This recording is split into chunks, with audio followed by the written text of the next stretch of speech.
అంగలింగ ఆచారమంతుడై సాంబ శివునికి వర కుమారుడై తానైనా జన్మిస్తాడా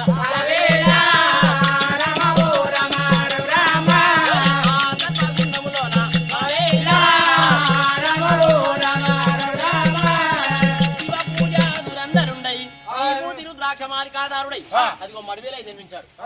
మన మడివేలకి ఏముండాలి తెలుసా? ఏముండాలి? లింగము, రుద్రాక్షలు, విభూతి, కంఠమాలిక, జంజము, నప్రీనగార, అస్త్రేముఖాల, అందే పిండము, తెల్లజల్లి, వీరజంజము, పగుల్దీటి, పులితోలు బంధనము, కిలికిలికి 196 లింగాలు కట్టిండు.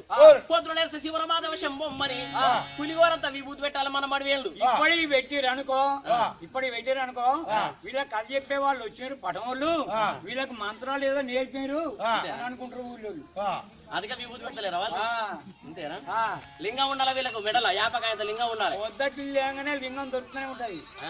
ఈ మూలమే ఇంత కొట్టుడు అంతేనా?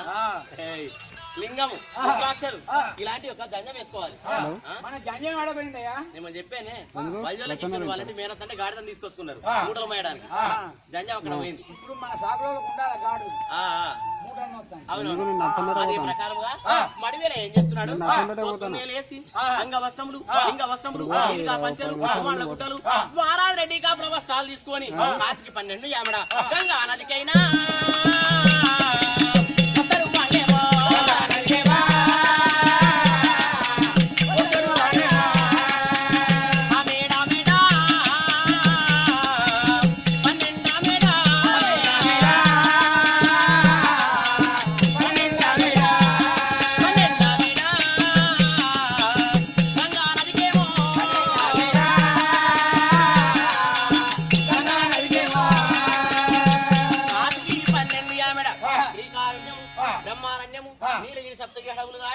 అదిగో గంగానదికి జరవచ్చును.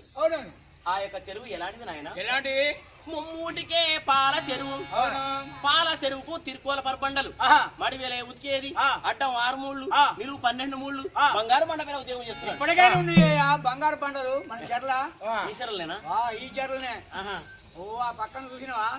పొద్దున్న పోతే మొత్తం బంగారమే. ఇట్లా లాభపడతావు అంటే ఇటుకనే నీళ్ళ మీద ఇట్లా లాభపడతావు. నువ్వైతే లాభపడతావు. నువ్వెంత దొడ్డు నువ్వు ఎంత దొడ్డు చిన్న నాకంటే బంగారు బండ పైన ఉద్యోగం చేసేది మడివేలిగా. ఆనాటి మడివేలు కాబట్టి రెండో వారి మాట లేకుండా, రెండో వారి శబ్దం లేకుండా అక్కడ ఒక మారేడు వృక్షం నాటిండు. కొమ్మ కొమ్మ సంతన 1,000 గంటలు, ఆకాశ సంతన 66 గంటలు, ఓం శివరమాధవ శంభోమని ఆ బట్టలు ఉద్యోగం చేసేది ఆనాటి మడివేలు. ఒక్క వారి శబ్దం వినకుండా, వారి మాట, రెండో వారి మాట వినకుండా ఓం నమ శివాయ, నమ శివాయ అని ఉద్యోగం చేసేది. ఇక ఈనాటి మడివేలు ఏం చేస్తారంటే ఊళ్ళోకి పోయి బట్టలు తీసుకొని అన్నం అడుకొచ్చుకొని ఇవి బట్టలు మూటకి వేసుకొని ఆ చెరువు కాడికి పోయి కమ్మకమ్మన కమ్మల పిండి ఏమంటారు తెచ్చేది పెట్టబా, పోసేది పోయాబా, దించేది తేలుగుట్ట, దించేది పాంగరవా, గిర్రకాని మాపిందని సన్నుసుకే పోయే బండకేసిపోదా.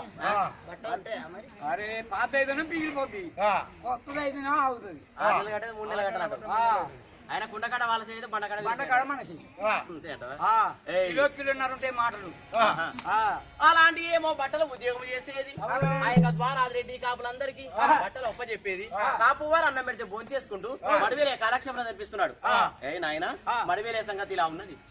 పార్వతి లేని తర్వాత ఉండా ఇల్లెందుకని లోకాల శంకరుడు కైలాసం విడనాడి అక్కడి నుంచి బయలుదేరి ఆ యొక్క అడవి నిలబడి తాను నైనా చేరవస్తాడా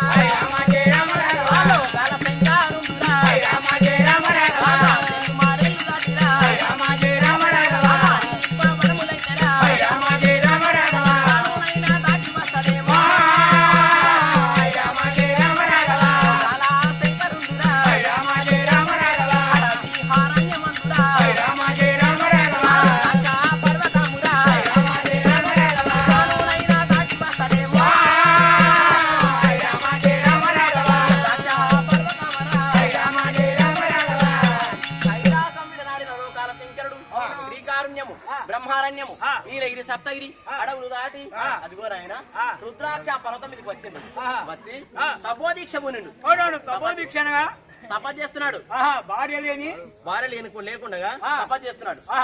కైలాసమంతా చిన్న పోయింది. అవును సురాన దేవాన దేవతలందరూ భూలోకానికి దివజ్ఞానం వేసిండ్రు. అవును వేస్తేనట కైలాసంలో శంకరుడు లేడు. లేడు అడవి హరణ్యాలలో రుద్రాక్ష పర్వతం మీద తపస్సు చేస్తాడు పరమేశ్వరుడు. అవును శంకర నీకేం కావాలని అడిగితే రెండు నేత్రాలు మూసుకొని నాకు రెండవ కళ్యాణం కావాలంటున్నాడు. మరి ఇతని తపస్సు లేపాలి, రెండవ కళ్యాణం కావాలి.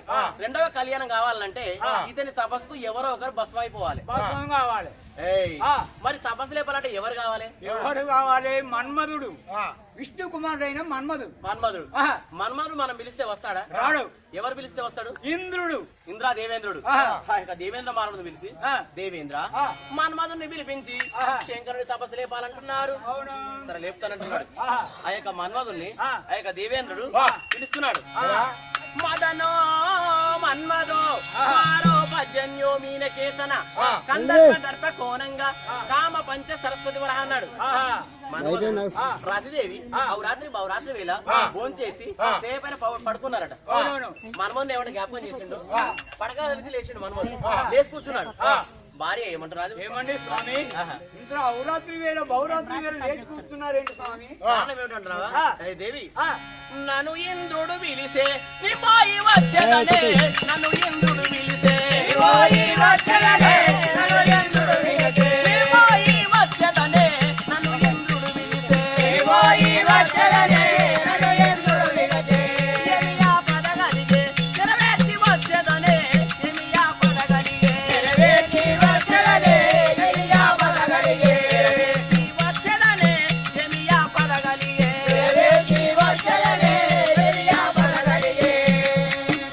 రతిదేవి నన్ను ఇంద్రుడు రమ్మంటున్నాడు, పిలుస్తున్నాడు. నేను వెళ్ళి వస్తాను. రతిదేవి నువ్వు ఇక్కడే ఉన్నట్టున్నాడు. నేను ఇక్కడ ఉండాలా? అవును. ఏమండి స్వామి నన్ను ఒక్కదాన్ని వదిలిపెట్టి మీరు వెళ్తారా? మీరు పోయిన వెను